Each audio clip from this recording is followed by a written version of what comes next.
The National League Wildcard game was a good reminder of just how great playoff baseball can be. And you can look at the lineups, the pitching staffs, home field advantage. You try to make predictions, but sometimes a game comes down to a funny bounce, untimely error. Maybe somebody you didn't think was going to be a hero.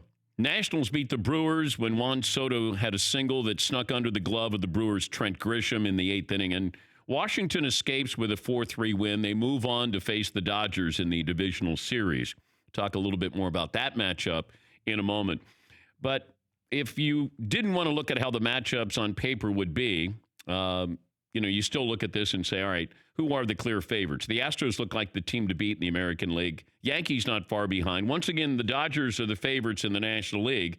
But last night was a reminder, strange things happen in October. You never know how these players are going to respond to pressure, and that's what makes the playoffs so great and why they should provide plenty of drama and excitement over the next couple of weeks. If I'm the Dodgers, I don't want to see the Nationals because I think that's a great lineup, and they have the potential for a great pitching staff. Although you've used Scherzer and Strasburg last night, they don't have a good bullpen, but neither do the Dodgers. But you got some great hitters, young hitters.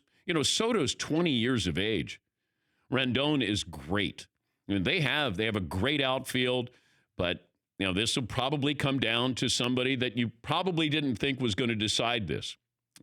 Pitching staffs are good. Corbin's good for that Nationals team. The rotation matches the Dodgers here. But I'm curious how this is going to play out. Dodgers have the home field advantage. They are favored to go to the World Series once again. But playoff baseball, and once again, it was something small. Trent Grisham didn't keep the ball in front of him.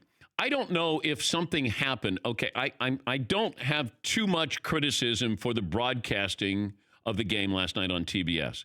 Love Ernie, Ron Darling. I needed another replay. I needed another angle of that ball because Trent Grisham was coming in on it because he was going to try to come up and make the throw. First of all, in that situation, he has to make sure the ball doesn't get behind him. That's it. That's the first thing you do is that ball doesn't get behind me. It can't. But does the ball carry him?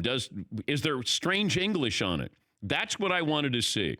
And Ron Darling said, I think it might have carromed him, might have gone, off to the left there.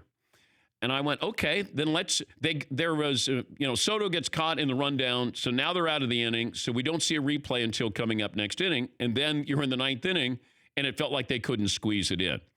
That's where I know you got inventory with your commercials, but you got to stay there in the moment because that moment right there was deciding who was moving on. It's a one-game series. It's not like you can come back in game two and look back at game one and say, and a reminder of what happened last night. They needed to show that. And if you have all the bells and whistles, you got to have an angle that, maybe exonerates Trent Grisham just a little bit.